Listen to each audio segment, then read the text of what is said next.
and they were so pissed off, and we had to walk by them, like on our way to something, out of the buses. The show was done, and they were out there, and that's, I don't know if Pete's the one that told us to do this or Gail. He said, mouthpieces, mouthpieces in your fist, shank out, and just put it at your side. You may need this. I'm going. Have a riot with the St. Paul Scouts. Okay, and so I remember before we went by those guys. You guys got to remember this guy. It's imprinted. 68, Scott. 68. 68. It was imprinted in my brain.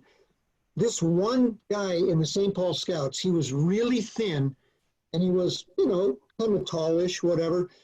And he came out of the stadium. I thought he was going to have a cardiac arrest, and I didn't even know how to say that at the time. But I'm watching this guy, and he was like this. Yeah. And he walked by, and everybody's going, "Fucking guy is going to die. I mean, he's going to pass out." Do you remember that guy, Danny? Yeah. Well, that's also the same show. After they told us the mouthpiece, they told us to go out in files and put the color guard in between the middle. us. Yeah. In the middle, which is a trick that I used at every bowl game and every away game that the San Jose State Band ever went to. That's how we entered and exited the games, with the color guard and the dancers in between, and two complete ranks or files of horn players protecting on each side with mouthpieces in hand. So it was an all drum major retreat, and there was like 1 million people at CYO in '71. Yeah. And they had all these special awards and everything. But anyway, they had the Archbishop there. So they put us, all the drum majors, on the 0-yard line in a big front, right? And we're supposed to follow the Archbishop onto the field to the 50-yard line, do a pinwheel, and then march in a straight line up to the front sideline for retreat. Did I tell you this story? No. So the Archbishop's up there, and so it's me in the middle, McIntyre to the left, and Rick, I think his name was, the Madison Scouts. And so I go, okay, I'll start. I go, forward, hut. So 3 of us step off, and everybody kind of catches up, and we got this line going behind this Archbishop, right? So he hits the 50, and he starts to go up the front. We hit the 50, and it was Rick's turn. It was Madison's turn. He goes, ready, go. And 3 of us start this pinwheel, and eventually, this is a big line of probably about 30 plus, and we're being marched on by somebody's playing something, Right. So we're being marched on, and we do this giant pinwheel, and finally everybody kind of catches up. And then McIntyre is going to say, get us going to the front sideline. He goes, forward, ho! The 3 of us step off. It turns into a giant echelon, and they're all trying to catch up. We get to the front sideline finally, right? Now they have awards for everything. I mean, the Archbishop's there. I swear to God, I think the Pope was there. I think they were baptizing people on the front sideline, And we're sitting there listening to one award after another. I'm thinking, I'll help with this baptismal, but it won't be holy water. Yeah. And I remember walking up, they gave us a special award. I went up and I kissed this girl, and that was the best part of my job. I get the trophy, right? So I go up and I kissed this. Nobody else is doing this, and I laid a big one on this chick, and I think her name was, I don't know. I hated those kind of shows where they would have the best shoelace award goes to whoever had their shoelaces best, and I just made that up, but that's what it felt like, Right. Well, those 2 things with it's CYO, but really more with VFW and American Legion, and all those inspection bullshit. You know what I hated the most though in the early days? We had to do parades before we did the show that night. No, those were great. Right? No, I loved it thinking about it now, but we did think about it. But back then, yeah. We just wanted to have some more rehearsal time, or not get the uniforms all sweaty before the night show, or I don't know. That was good times though. Because those were the satins on. Yeah. Well, I always looked at those parades as just great opportunities to make sure that, all the music was exactly the way it's supposed to be, because we were in a tight environment. We could hear each other better. And so I always thought we would be better prepared to do the show having done a parade. And then when I started marching, then I thought they were way more valuable even then. Because, you could be checking every kind of, alignment issue and yelling at somebody in the middle of the parade. And, who cares whose house you're in front of? You just yell at somebody, Newt, move up. Well, there was two things back then: being a straight line and get your feet up to your knees, marking time. Well, that too, yeah. We never heard that in the front. Yeah, you never heard that.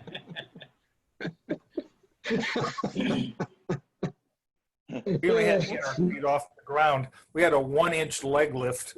Yeah, if that. Hit that. And Yeah. only Well, one leg. those parades also gave us a lot of confidence because we were moving and playing together constantly every week. Yeah, So it was really beneficial. absolutely. It was benefit. And Yeah. so, Isn't that funny, the progression, when you look back now at the progression of the whole thing about competing and then getting to a point where we'd win some and then we lose, and then we would figure out how we needed to, get another couple of points out of the show and get better. And then we went from let's try to be as good as we can to the only people that can beat us is us. yeah, Yeah. That Right. leap we took, that Right. was changed everything. I think we talked about this before. Yes. Yeah. no, but that's true. Yeah, Yeah, you had to lose some, but that whole winning thing built so much confidence. well, it's funny you should mention that because Montrestelli, after he talks about, even after watching all the other corps in 72 finals, I still firmly believe that the Vanguard should have won. And then there's he has ... three empty lines, and then he goes, and then there was 1973, and then he's got, the swearing stuff, question marks, exclamation points, hashtags, he's all pissed off. Well, they came in second. Okay, great. The troopers did. And I responded and I said, did you really think? I said, Gene, did you really think anybody was going to beat us at finals in 1973? I said, by that time, we were movie stars because they had gotten done with all the filming. Everybody in there was a movie star. And I said, all we had to do was make sure that the two tempos locked in and the bottle dancers didn't fall down, and we were going to cream everybody. And I left it at that. And then, because the spread was so huge, it was 2.5 points over the troopers, I just wanted to make him feel better, which between us, I didn't really believe. But I wrote, well, in retrospect, maybe the 2.5 point spread might have been a bit much. So hopefully that'll calm you down some. He hasn't responded. No. Let me check. Maybe he did today. I don't know. I think he sleeps a lot. Hey, I was just going to ask everybody, and everybody should have been part of this. And when I was in the Sparks, and Dan was in the Sparks, and Jesse was in the Sparks, and we used to spit shine our shoes. Well, Yeah. Santa Clara did.